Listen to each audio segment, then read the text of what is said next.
Hello everyone, it's Bill Gender, also known as Alanis, and today we're going to be talking about the Alole Lunar Lander. Is it worth your money? Watch this video and please stay tuned afterwards to hear my review of it. Thank you.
The Alole Lunar Lander. I originally was going to write all out what I was going to say, but it kept sounding so scripted that I decided to go ahead and just try doing it without a script. Hopefully I don't screw it up. Anyway, the first thing about this to know is I can't find much on the internet about it.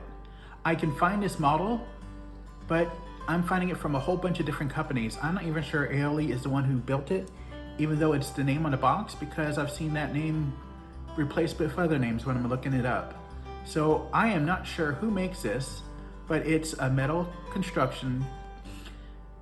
The first thing I noticed when I picked it up is that it's heavy. Maybe it's because I'm used to Legos and balsa wood construction, but this thing was pretty heavy when I grabbed it compared to what I'm used to. It says it's 565 pieces, but that should be taken with a grain of salt because it is considering the screws and the nuts as part of the piece count. Things I liked about it was first the instructions. If you pay close attention to when I'm building stuff, you'll see every once in a while that some of the panels are switching sides and being rearranged. And it was because they would not fit right. And every time I looked at them, except once, and went to look at the instructions, it turned out I was the one who was at fault. And I'd have to take apart pieces and put it back together. But the instructions were very clear. They just did not have a very good listener. The other thing I liked about them is that the screws and nuts fit really well together. And no, I'm not going to make a joke about that. I'm really not going to make a joke about that. The only other experience I've had with screw and nut construction is something called Meccano, and it did not work very well. So I was a little worried about starting this one, but these items came together correctly, and the nuts and screws would hold each other in place with the metal pieces. In fact, they tightened so well that I sometimes would get a little upset that I had to undo them because I had made a mistake and had to redo it again, and I had done such a good job of tightening them. For the most part, the build was pretty easy, but there were a couple places where I found some trouble.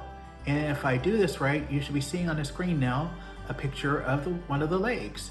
You'll see that there's a U joint right there, and there's 3 nuts right inside of that. There is no way to use your tools when you're working on this. It's so tight of a fit. So you have to end up hand tightening. Another issue, but mainly because of the size of my hands, is the tools. They give you 1 wrench and 1 screwdriver, and I sort of wish that the wrench and screwdrivers had bigger grips because they were a little bit small for my hands. But they did do their job. They weren't going to bend and they worked well. One other issue I had was with the legs. Everywhere else on the lunar lander, there's parts that are being held together and they're not meant to move. Once you get them in place, they stay in place. However, the legs are meant to be able to be bent so that you can adjust how the lunar lander is standing and you can put it on uneven surfaces. The issue is you would always find it either too tight or too loose. You tighten it up so it wouldn't move, and then you would find it wasn't on the ground and you go to adjust it and it wouldn't adjust, so you'd have to loosen it. And it wouldn't just barely loosen, it would loosen a lot. So then you have it in the right place, but now it won't hold position. So then you would tighten it up and find that while you were doing that, the other side, which you thought you had tightened up enough, had moved. So you go to fix that leg and repeat and repeat and repeat. Eventually I got it in a way I like it, that it's standing, but I wish I could make it a little bit better. The final issue I have is they did not seem to take into consideration people's hand sizes when they were building this. The last step is to put on the ceiling of the lunar lander, or the roof, and it's got 2 little antenna dishes on it, and there are 4 screws that are supposed to hold it in place. The instructions say that you're supposed to push them down through the top and then screw them up from the bottom. Again, not a joke.